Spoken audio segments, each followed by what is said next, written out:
I always say life's given me a great ride, and this honor ranks right at the top.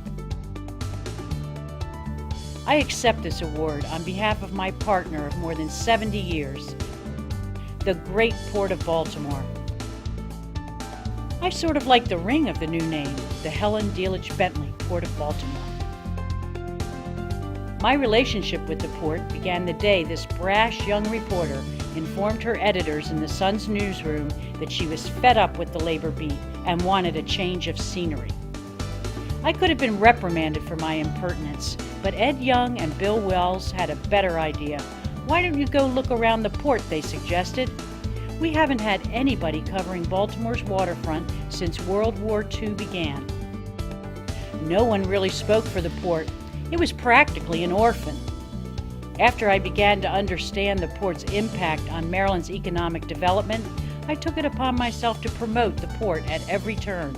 Some 70 years later, I'm still promoting it. The person who did the most to tell me what to do and how to go about learning to cover the port was Captain George McCabe, who was then captain of the port for the Coast Guard.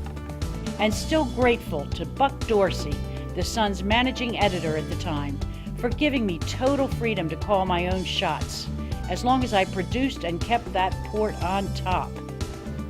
I want to extend my thanks to everyone at the Sun, from top management down to the guys in the composing room and the pressmen. I couldn't get enough of the port, even when pulling 80-hour weeks as the Sun's maritime editor. So I decided to start a TV show on WMAR, the port that built a city and state, to help sell the port to the growing television audience above and beyond the Sun's readership. That bumped my typical work week up to 120 hours for all the greater glory of the port. The senior captain of the Baker Whiteley towing fleet is Captain A.G. Emmenizer, who has been... When I retired from the paper in 1969 to become chairman of the Federal Maritime Commission, the Sun's maritime section was regarded as the preeminent daily source of international maritime news.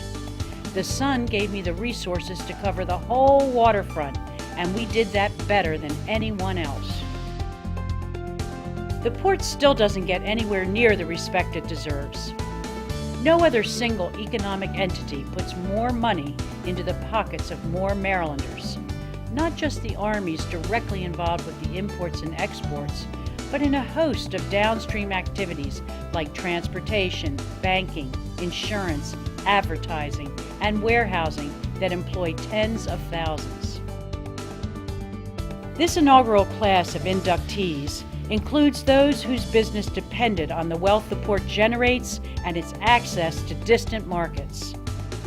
Former heads of Baltimore's financial service giants like T. Rowe Price and Legg Mason, and baking mogul and now developer John Paterakis, Legal Eagle and Orioles owner Peter Angelos also made the list.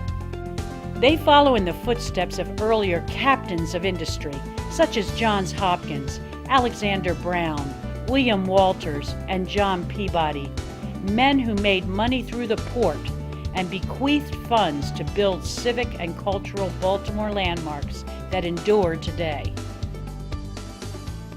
Finally, I should say, eet smakelijk, or translated, enjoy your meal.